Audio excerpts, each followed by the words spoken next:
राज्य के पुलिस स्टेशनों में अंधश्रद्धा को खत्म करने के लिए एक अलग सेल स्थापित किया जाएगा।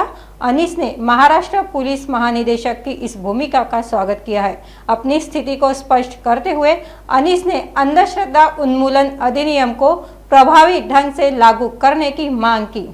देश में जादू टोना विरोधी कानून लागू हुए 10 साल हो गए, लेकिन इसके नियम अभी तक नहीं बने हैं। 2013 से अब तक अंधश्रद्धा उन्मूलन अधिनियम के तहत 500 से ज़्यादा मामले दर्ज हो चुके हैं, लेकिन सबूतों के अभाव में कोई कार्यवाही नहीं की गई। अंधश्रद्धा फैलाने वाले भोंदू बाबा का पूरा व्यवहार मुंह ज़बानी होता है, उनके काम भी गुप्त रूप से चलते रहते हैं। इससे सबूत जुटाने में मुश्किल होती है।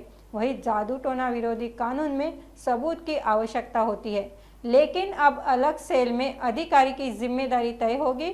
इससे फायदा ही होगा। अनीस के महाराष्ट्र राज्य प्रधान सचिव डॉक्टर ठकसेन गोराने ने राज्य के पुलिस स्टेशनों में अलग से स्थापित करने के लिए महाराष्ट्र पुलिस महानिदेशक की भूमिका का स्वागत किया है।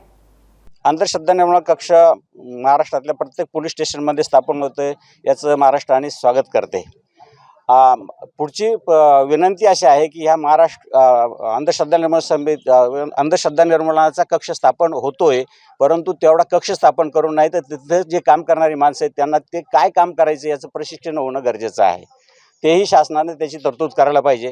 त्याचबरोबर खऱ्या अर्थानं सामाजिक संस्था ज्या महाराष्ट्र अंधश्रद्धा निर्मूलन समितीसारख्या आहेत, ज्या फील्ड वर्क करतात, रूटवर जातात, त्यांनाही अशा प्रकारे सोबत घेऊन त्या पीडितांपर्यंत पोहोचणं, त्यांना दिलासा देणं, न्यायाच्या कक्षेत भोंदूबुवांना आणणं आणि त्याचा बंदोबस्त करणं हे या कक्षाचं काम आहे। ते त्यांनी करावं अशी आम्ही त्यांना विनंती करतो, आवाहन करतो। अगदीच निश्चित करणार, कारण महाराष्ट्र अंधश्रद्धा निर्मूलन समिती किंवा तत्सम काही संघटना असतील त्यातले अनुभवी कार्यकर्ते आहेत, त्याच्याबद्दलची माहिती असलेली अशासकीय सदस्य म्हणून आपण त्या कक्षेमध्ये सरकारने त्यांना प्रत्येक पोलीस स्टेशनला अशा 1-2 आणि त्यातल्या महिला असाव्यात अशी आमची मागणी आहे।